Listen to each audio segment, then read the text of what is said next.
everyone's saying, oh my God, the worst thing to invest in is real estate. And I'm a data scientist. I'm a math guy. I'm a numbers guy. And I'm looking at the numbers and I'm saying, but these numbers look so much better than they did 2 years ago. How could Hmm. you possibly say it's the worst time to invest? It seems like all the time that you guys were investing the last 3 or 4 years, those were bad times. This now seems like a good time. But nobody wanted to listen to me. My family threatened to basically stop talking to me if I invested in real estate. We grew up, in a lower middle class neighborhood in India, in Mumbai, and I remember that we would get chicken once a week. And so that was like the highlight of our dinner table, Hmm. the day that we had chicken, because the rest of the time you were just basically eating staple foods. And I think that I I say this with the best possible intent, but I almost feel like everyone should have some phase of their life where there's financial stress, or Hmm. you don't know what the future looks like, because I think that it truly builds character in a way that's almost impossible. My kids are good kids. They have good hearts, but they have grown up as princes. They have grown up in a huge house with, Hmm. and they've never, had a need for anything. And I feel like you get a warped sense of the world when that happens, and there's really no way to avoid that. So I love the fact that the kitchen table for at least 5 or 6 years when I was growing up was bare.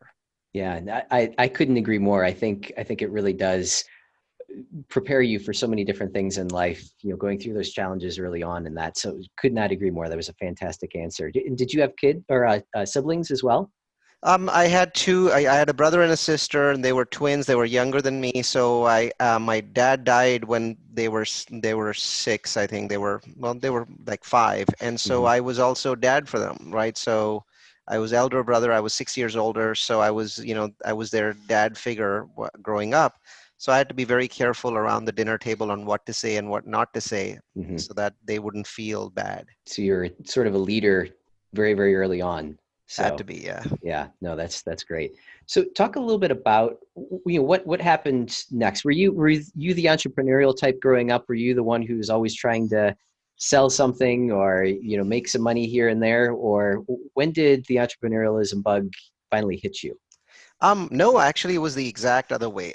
My mom always said, Neil, you're really set up to be an officer kind. You go to work, you come back, you watch TV, you go to sleep. You're not really set up to be the entrepreneurial kind. You're not set up to open your own business. And sadly enough, I think I believed her. And Hmm. and I think that what I realized today, that I've always had very strong entrepreneurial ability. So this is one where you kind of take the wrong thing from your parents' beliefs. And so I finished, my computer science degree, went to work for a huge company with 27,000 employees, and for basically wasted 6 years of my life working for them, Hmm. going to work, coming back at 5 o'clock and watching TV, and then going to sleep. And so, and right around the 6 year mark, I just felt burned out. I felt like there was something wrong with my life and I needed to take more risks. And so I went to my uncle who was moving to the US, and I said, I'd like to go to the US. I've always loved the US. And I know that people like me with the kind of skills that I have are very much in demand. This was the late 90s, right? Hmm. So this place was blowing up. Silicon Valley, just they were desperate for, engineers. And she was like, yeah, but you're usually the laid back kind. Do you want to get into something that's going to be really problematic? You understand that, it's a big fight. You don't just go there and get the red carpet rolled out. And it didn't happen. I mean, it was the first year here was a real struggle, despite the fact that I had the right degree and the right Hmm. experience. And so, my first car in the US was $450.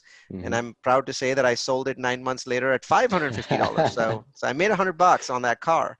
And so it was very tough. I mean, I slept on hand-me-down mattresses, and I slept in the garage of my aunt's home in Fremont, California. So I did that piece, and I realized as I went through that piece that wasn't very hard for me. I mean, Hmm. you kind of going through it, roughing it out, it was okay, no big deal. And so I realized that I had to do more entrepreneurial stuff. But then I got derailed again when a company made me an offer. I accepted their offer, and 2 years later, I was the VP of the company. And then I got the chance to basically be what is known as an intrapreneur. Hmm. An entrepreneur opens companies, kind of launches companies and works on them.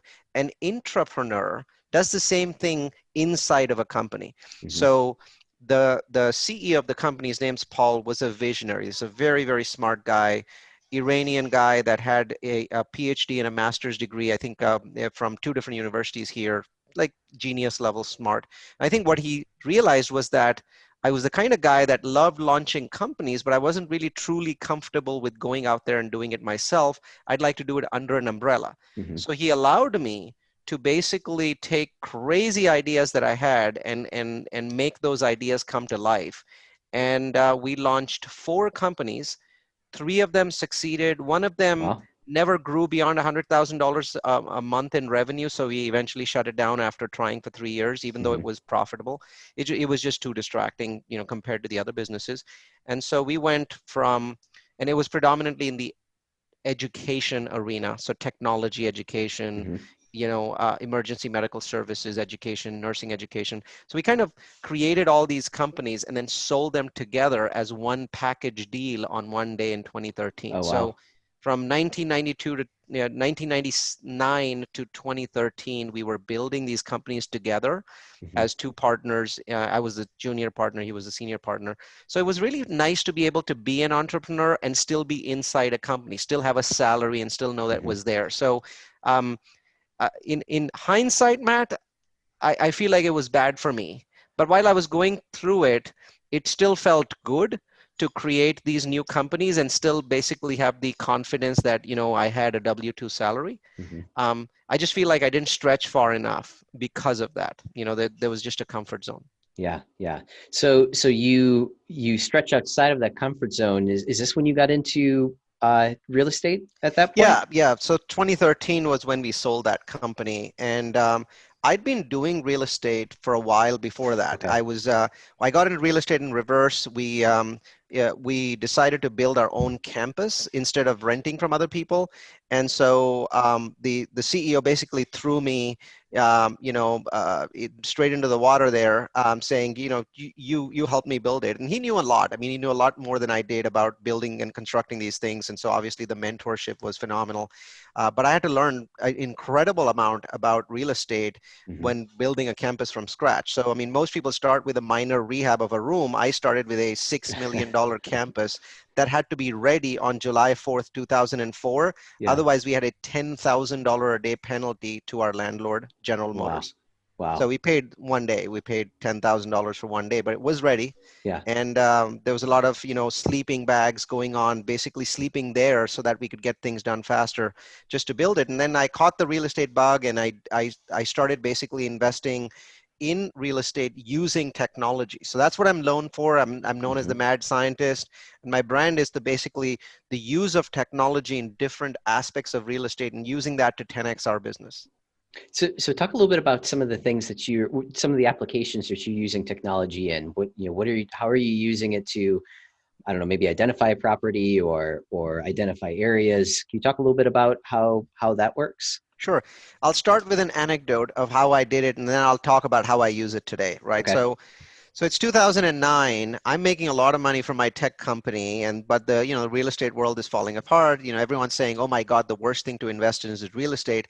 And I'm a data scientist. I'm a math guy. I'm a numbers guy, and I'm looking at the numbers and I'm saying, "But these numbers look so much better than they did 2 years ago. How could you Mm-hmm. possibly say it's the worst time to invest? It seems like all the time that you guys were investing the last 3 or 4 years, those were bad times. This now seems like a good time." But nobody wanted to listen to me. My family threatened to basically stop talking to me if I invested in real estate. And I just didn't listen to anybody. So I said, you know what? I'm going to prove you guys wrong. The math is completely against you. Instead of buying one rental home, I'm going to buy 10. I'm going to buy Okay. 10 rental homes, and I'm going to buy them in the same place, but I'm going to use mathematics, and I'm going to show you how I'm going to use math. And so it became like a stubborn thing for me where I was basically up against my family who was just saying, no, no, no, don't invest in real estate. And I have a clan, not a family, like 42 people, right? Okay. So like all these people are like suddenly disowning Neal because Yeah. he's doing this real estate thing in the middle of a real estate crash. So what I do is I go to this guy, Ukrainian hacker, and I basically say, could you please spider the Zillow website for me? So the next Mm-hmm. day he comes back with whole website. I'm glad that the FBI was knocking down at my door. So he comes back with the whole website in an Excel spreadsheet, and I sort it and I say, what cities in the U.S. dropped the most from peak to trough, right? So Mhm. 2005 peak, 2009 trough, and it turns out it's a Californian city. Yay! So I get in my car the next day and I drive 144 miles to Madera, which is near Fresno, Yep. and I basically drive into the city, and I realize why the cities dropped the most. Kaufman and Broad, which is one of the biggest builders in the US, built an entire brand new section of the city. And they basically had all these farm workers using undocumented income buy all these properties. By 2009, all the farm workers had left. Yeah. So the entire section of the city was empty. And so I go to a builder and I say, how much are these worth? He says, well, they're selling for 90,000, but the new cost of construction is 180 to 200K. So I said, so if I wanted to build one today, it would cost me 200K? He said, yes. So I said, but they're brand new. Nobody's ever lived in them. They're $90,000. He said, yeah, there's only one problem, Neil, and you have to solve that problem. There are no renters here at this point of time. All the renters are 22 miles away in Fresno. And I'm like, so if I could figure out how to get renters here, I would be making a lot of money. You'd be like, yeah, you just buy as many as you could, right? So I went to a bank and I put 10 of them under contract. And Hmm. I said, I need more than 30 days. I need more time. But banks those days, they were like, yeah, absolutely. Take as much time as you want. I mean, they were Yeah. desperate, right? Yeah. They wanted anybody and anybody to take this stuff off their hands. So I put 10 of these under contract for under $1 million. And I go off to Fresno the next day. And I go to Fresno and I go to an agent and I say, I want to buy an older property in Fresno. I don't want to buy a bigger property. I don't want to buy one that you built in 2006. I want something that's like 20 years old and is smaller, maybe 3 bedrooms. So he finds me a property on Summerfield Drive. We go basically put that property in escrow.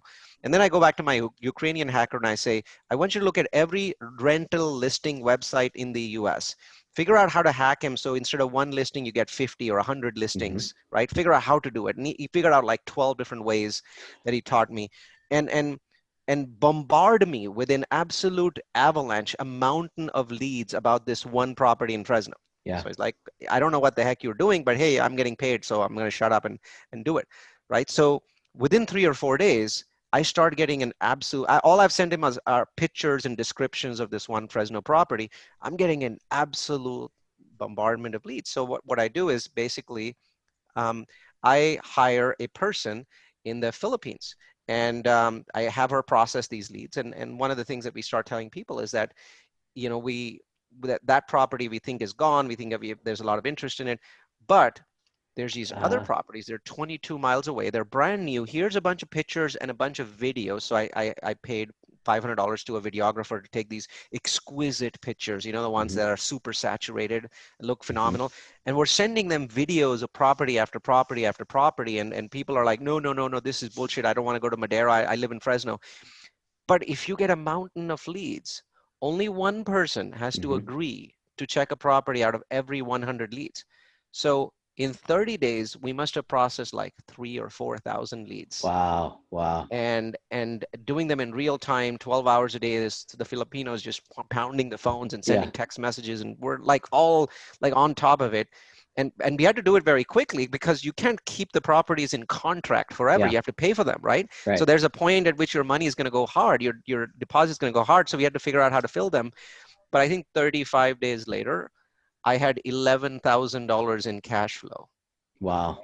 Now, all of this done through basically the use of technology. Clearly, Madeira had dropped the most. It had dropped 71% from Yeah. 2005 to 2009. And so that was the first use of technology. And then the use of technology to basically hack all of these sites on the internet to get 10x the lead flow. Yeah. And then the third one is the use of outsourcing to process those leads to get these people in. And it worked, right? So I became addicted not to real estate, but Matt, I became addicted to hacking real estate with technology. Hmm. And so Hmm. the rest of my career has been a long string of those sorts of things. But this is how it all started. And I really didn't use these exact things again, so I can tell you what I did next. But that was it. There was this addiction, this high of saying, I use tech to do things that 10x'd Hmm. the revenue, my potential benefit. Just so you know, I own all of those properties now, and the revenue from them is absolutely phenomenal because I've only got like $50,000 left on all of these properties in terms of my principal, but they're all Yeah, worth $300,000 each, right? So that's there's 12 fantastic. of them. So bottom line is, I mean, it changed my life. Even though my big fat tech salary was still bigger, all of a sudden I felt free. I Yeah. felt like I didn't have to work 16 hours a day. There's always this fear with tech people that, your boss is going to realize that he can hire three young guns, for the same price that he's paying you and get rid of you and hire those three guys. My boss wasn't like that. He was great, but you always have the fear in the back of your mind, Yeah. right? So you're just killing yourself with the tech job. And when this happened, I stopped killing myself. I Yeah. started saying, if he fires me, you know what? My lifestyle is paid for, right? I'm not making as much money, but it's no big deal, right? Life will go on. Yeah. So, I mean, real estate really saved my soul. No, I love that. I love that. Did you continue scaling up with single families, or when did you make the jump into multifamily? So it took a while. I mean, so I did duplexes, I did quadplexes, I did collections of triplexes. So it was a gradual process, but what really happened was not buying properties. What really happened was me starting to say, what else can I hack or change or use technology in? So it was really a jihad. It was a crusade, and it had nothing to do with buying properties. It was just Hmm. all about. It seems like this real estate people, they're different from us geeks in that they don't think like us, they don't Hmm. behave like us. So maybe there's an angle here that I can use, and then I can publish it on the web and tell people about it, right? So there was this like everything had to be published on the web. So what I started doing was, so I went to another guy, and I said, I want to spider the Census Bureau website, the BLS website. I want to spider Zillow and Trulia and all these other websites. And I want to build a big database because I'm going to try and figure out the answer to the question, what are the best cities in America to invest in, and what are the best neighborhoods in those cities? So Hmm. that question became an absolute fanatic obsession for me, right? So I was like, I have to be able to answer this in a quantitative way. And Hmm. then within that quantitative way, I have to be able to answer it in a qualitative way, right? Hmm. Those are the two things that geeks like us care about. We want quantitative analysis, but then we want qualitative analysis. So what we did was we built this database and we stuck it into this statistical software called R, right? The Okay. software is Yep. actually just called R. Yep. And we stuck it in there, and we started to throw lots of different parameters in there to see what really affected real estate investors' profit, right? Hmm. So in the end goal was like, there's this city, people are making shitloads of profit there. What is causing that? What are the things that if we throw into our analysis immediately point to this city? Because we know this city is doing really, really well and people are Hmm. making huge amounts of profit. So if you keep throwing those factors in, does it point directly to that city? So that's what we did. And I'm trying to kind of dumb it down here because it was a very, complicated algorithm. But in the end, here's the answer to all this skullduggery, was that five things made the big difference. Cities that had these five things going for them, everybody made money. Even the ones that were buying foolishly made money, simply Okay. because there was a huge upward momentum. All ships rose all the time, right? So it was population growth, job growth, income growth, home price growth, and crime reduction. Okay. These were the big five. And people immediately, the moment I say this, people are like, no, no, but you didn't look at schools. You didn't look at poverty levels. And the answer is, I did. I stuck in the schools and ended up with the same exact list of cities. So when I took the schools out, because the list was the same and I wanted the simplest possible system, Hmm. I didn't do schools. You want to add schools, go at it. I mean, I'm sure there's a benefit. My focus was, what is the smallest number of factors that gives me the same list of city as the big list of factors, Hmm. right? That Hmm. way I can dumb it down and make it simple, because my goal was to give the system away for free. No strings attached. Nobody needs my email address. And people use it to become better, investors. It was supposed to be like a Wikipedia sort of thing. And so we did that. Then we basically switched to the neighborhoods, and we found five other factors for neighborhoods, similar factors like poverty level, ethnic mix, right? So Hmm. neighborhoods with a ethnic mix that was diverse were very easy to rent up. But neighborhoods Wow. that had one ethnic mix, like all whites, all blacks, all, Latinos, was very difficult because most of your leads got wasted. People would come, show up, waste your time, but then they'd realize everyone living in here is a Latino, and I'm not Latino, I'm Chinese. I'm not going to live here, right? Yeah. So they would waste a lot of your time. So we found that actually, if there was an ethnic mix which had lots of different ethnicities, you had a much higher chance of closing your marketing leads, right, for tenants. Hmm. So those sorts of things. So we figured it all out, and then we put it on our website, and then we realized that very few people were looking at it. I mean, the people that looked at it absolutely adored it. They loved it. They were like, "Oh my God, this is the best thing ever!" Because in in 10 minutes, I can look at a city that I've never even heard of and Hmm. tell you things about it that a broker that lives in that city wouldn't be able to tell you, right? It was that powerful. But there were only like 50 people a month taking it. And so we're like, okay, let's send an email to our database. And by now I was pretty famous, kind of a micro famous person in the Hmm. geek, the not the geek vertical, but the real estate geek vertical, Yeah. right? So Right. people that Right. are, in real estate but are very geeky and like data. So I was, famous within that vertical, and there were like all these thousands of people that knew me there. So I sent an email out to them and said, so we have this product, you've seen it, it's awesome. How do we have 10 or 50 times the people look at this?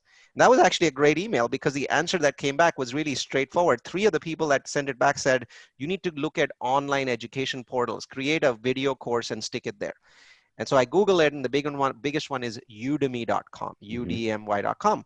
So I'm like, okay, maybe I can get 50 more people a month here. So I spent about 20 days basically creating a video course that's about 3 hours long, and I stick it on udemy.com/real focus. That was the name of the system. And it just exploded. I mean, Wow. so if yesterday I was showing somebody how many students I have on that course right now, there are 6,420 people taking the course just Wow. yesterday, right? Wow. Wow. And there are 600 five-star reviews, which are more reviews than all of the real estate courses on Udemy put together. And the average review is 4.8 out of 5. So it just went nuts because people realize that this guy is a geek who's not even a real estate guy. He does something in Hmm. tech. He has a full time tech job, but he loves doing all this, skullduggery with numbers, right? This geekery, and then just gives it away. And so people loved that. And it gave me notoriety and gave me that mad scientist tag that I enjoy so much now, right? Because it urges me on to do new experiments. So and what it also gave me is a big database of people. Udemy doesn't give me email addresses of people, but they like me so much they'd find their way to me, Hmm. right? So they'd Hmm. find their way to Right. multifamilyu.com, to Grow Capitalist. You see that behind me, growcapitalist.com. That's our website. Because by this time I was beginning to transition into real estate. I was like, hey, people like what I'm doing. Why shouldn't I charge for it? Right. Yeah. So at some point when the company was sold, I took 3 months off, realized that retirement is an absolutely horrible concept when you're 40 years old. You're just going to kill yourself, right? Yeah. I mean, I was depressed. And then so it's like, okay, what's next? And it's like, well, this technology real estate thing looks good. Let's try that. And, I've already been doing some of these cool things, so I'm going to do more of it.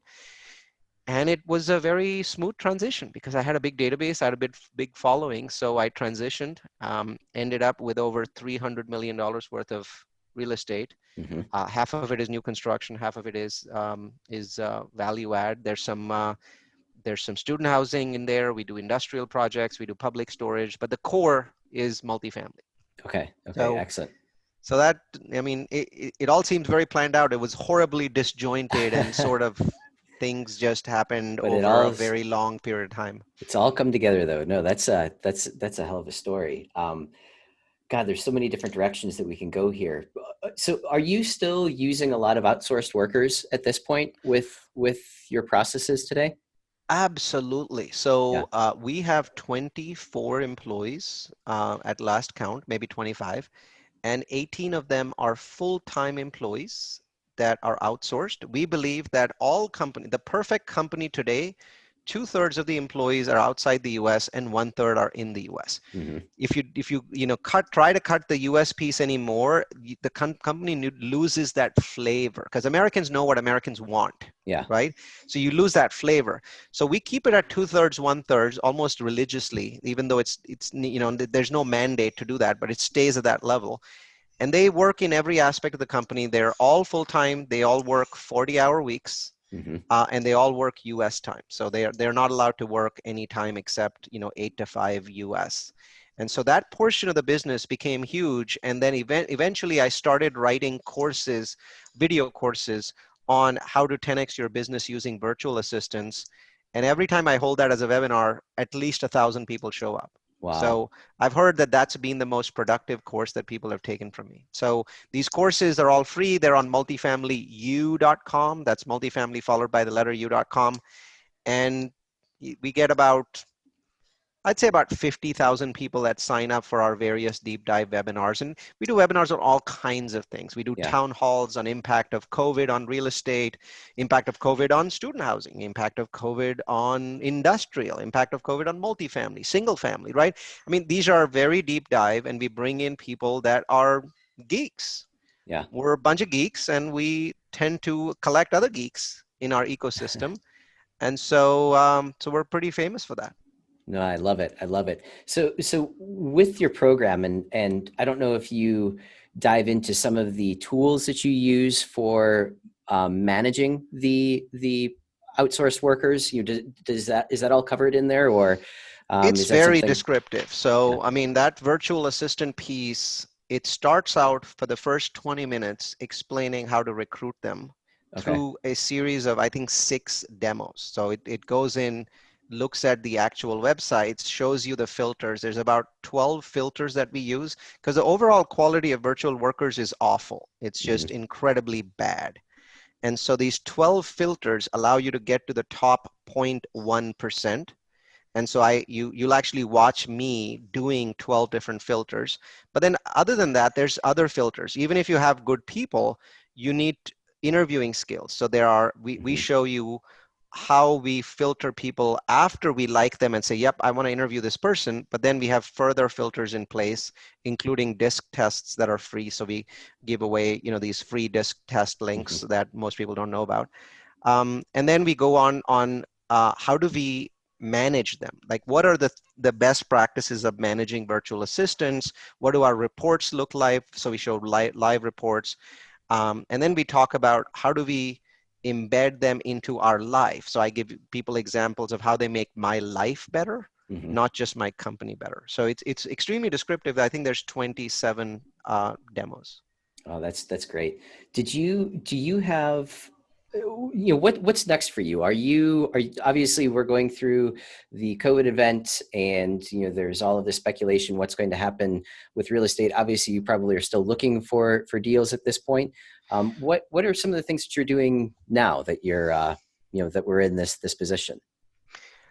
So for me, I'm constantly looking at opportunities being created by stress. So one of the key things that people they have a gut feel that they know this, but they don't say it to themselves often enough, is that distress creates more opportunity than boom times. Hmm. Always. And that's magnified by a black swan event that's unlike anything else that we have ever seen. I mean, in my mind, in some ways, this event is more transformative than World War II.